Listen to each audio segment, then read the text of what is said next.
Assalamualaikum warahmatullahi wabarakatuh. Alhamdulillahirabbil alamin wa bihi nasta'inu ala umuri dunya waddin. Assalatu wassalamu ala asyrafil anbiya'i wal mursalin. Walhamdulillahirabbil alamin, amma ba'd.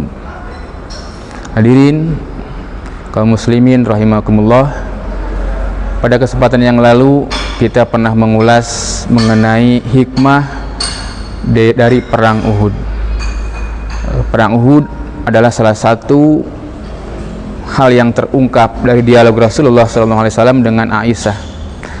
Dan ketika itu Aisyah ketika bertanya kepada Rasulullah SAW mengenai peristiwa yang membekas di hati Rasulullah menjawab perang Uhud dan peristiwa Taif. Nah, perang Uhud sudah kita bahas pada kesempatan yang lalu. Sekarang kita akan membahas mengenai peristiwa Taif. Apa itu peristiwa Taif sehingga menggetarkan hati Rasulullah SAW, sehingga begitu memukul perasaan Rasulullah SAW. Taif adalah sebuah kota yang jaraknya kurang lebih 90 km dari Mekah. Mungkin sekitar Jakarta Serang, kota Serang. Itu jarak antara Taif dengan Mekah. Nah, Rasulullah pada awal-awal dakwah Islam, beliau mendakwahi keluarganya, beliau mendakwahi kerabat-kerabatnya, dan hanya sedikit di antara mereka yang bersedia menerima dakwah Rasulullah SAW. Dan di awal-awal Islam tumbuh itu, banyak para pengikut Rasulullah SAW yang orang-orang lemah, masih sedikitan, menerima siksaan dari orang-orang Quraisy. Bilal bin Rabah dijemur di atas pasir, di padang pasir di hari yang panas yang terik, dadanya ditimpa dengan batu besar. Kemudian Ammar bin Yasir juga mengalami penyiksaan. Ibunya Ammar bin Yasir juga sampai meninggal dunia, ditusuk kemaluannya sampai ke ulu hatinya.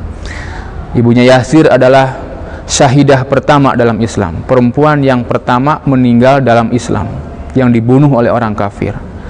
Demikian juga dengan bapaknya Yasir, berakhir dengan tragis dengan kematian yang dibunuh oleh orang-orang Quraisy. Nah, karena banyak penolakan seperti itu, Rasulullah kemudian berpikir untuk dakwah ke kota lain. Maka Rasul pun berpikir untuk berangkat ke kota Taif yang jaraknya kurang lebih 90 km dari kota Mekah. Rasul datang ke Taif dengan berjalan kaki. Bayangkan kalau kita dari Serang ke Jakarta untuk dakwah jalan kaki di padang pasir. Sepanjang perjalanan tidak ada Indomaret, tidak ada Alfamart, tidak ada tempat buat minum.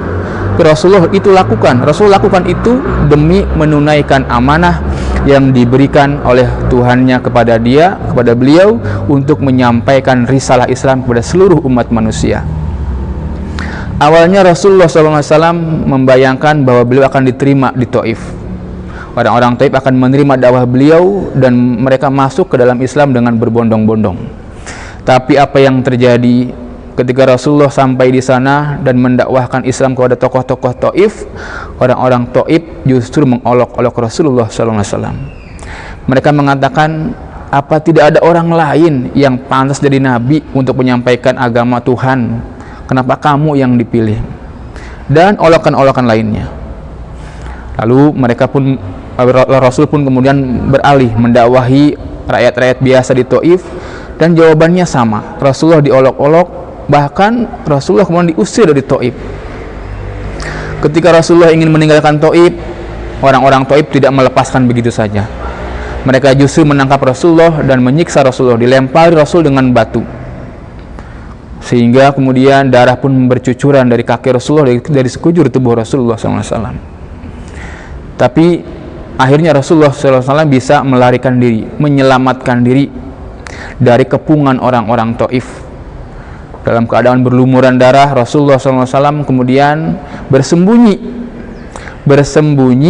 di kebun kurma miliknya Utbah bin Rabi'ah. Rasulullah duduk di bawah pohon kurma, kemudian Rasulullah mengadukan penderitaan yang beliau alami kepada Allah Subhanahu wa taala. Rasulullah mengadukan penderitaannya, mengadukan siksaan yang dialami oleh beliau ketika menyampaikan agama Allah Subhanahu wa taala.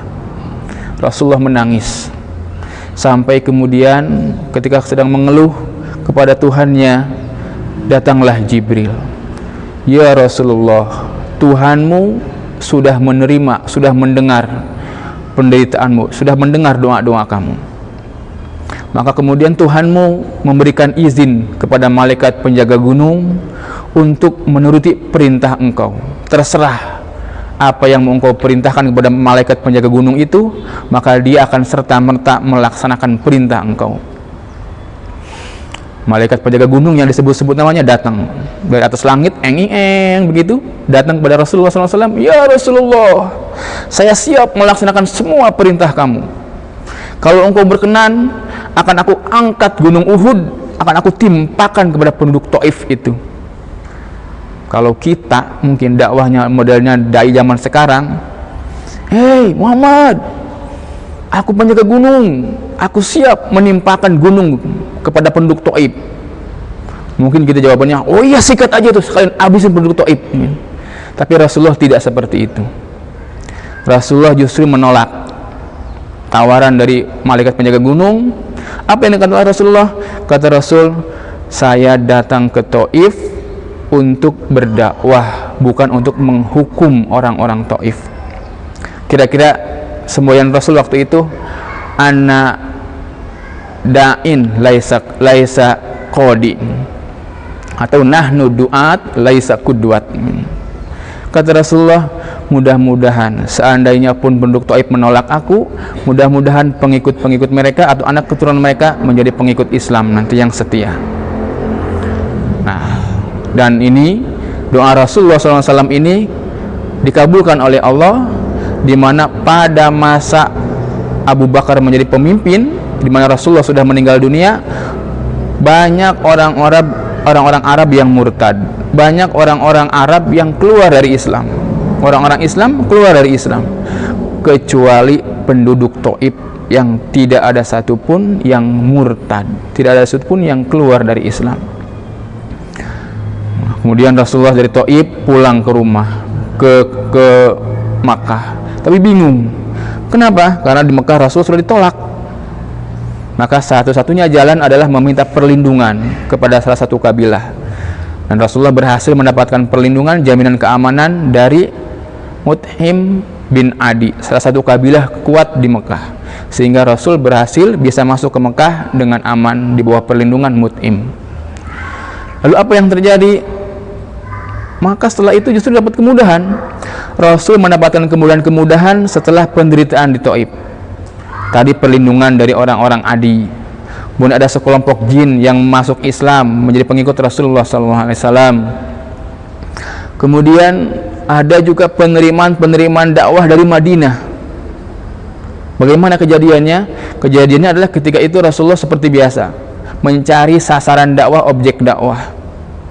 Rasulullah berpikir, ini di bulan haji kata Rasulullah, maka banyak kabilah dari berbagai daerah datang ke Mekah untuk menunaikan ibadah haji. Maka Rasul pun menghampiri para kabilah yang ada di Mekah yang datang dari berbagai penjuru untuk mendakwahi mereka agar masuk Islam. Sampai kemudian Rasul bertemu dengan kabilah dari Madinah, Aus atau Khazraj. Rasul menawarkan diri, saya adalah Rasulullah, utusan Allah. Rasul menyampaikan beberapa ayat Quran, dan serta-merta orang-orang Madinah mengatakan, wahai orang-orang Madinah, ini adalah nabi terakhir yang diceritakan oleh orang-orang Yahudi. Maka mari kita sambut sebelum orang-orang Yahudi mendahului kita menjadi pengikut para nabi. Maka sejak saat itu Rasulullah SAW mengislamkan orang-orang Madinah, sebagian orang Madinah. Lalu ketika orang Madinah itu pulang ke Madinah, pulang haji, Rasul mengirimkan seorang sahabat bernama Mus'ab bin Umair untuk mengajari orang-orang Madinah mengenai Islam. Dan ketika Mus'ab ke sana, orang-orang Madinah ramai-ramai masuk Islam. Sampai ketika Rasul hijrah ke Madinah, disambut oleh orang-orang Madinah. Karena ketika itu semua rumah-rumah orang-orang Madinah sudah diisi dengan orang-orang Islamnya, sudah diisi oleh orang-orang Islam. Nah, demikian kemudahan-kemudahan yang didapatkan oleh Rasulullah SAW berkat kesabaran beliau menanggung penderitaan ketika berdakwah ke kota Thaif. Mudah-mudahan bermanfaat. Wallahu a'lam bishawab. Assalamualaikum warahmatullahi wabarakatuh.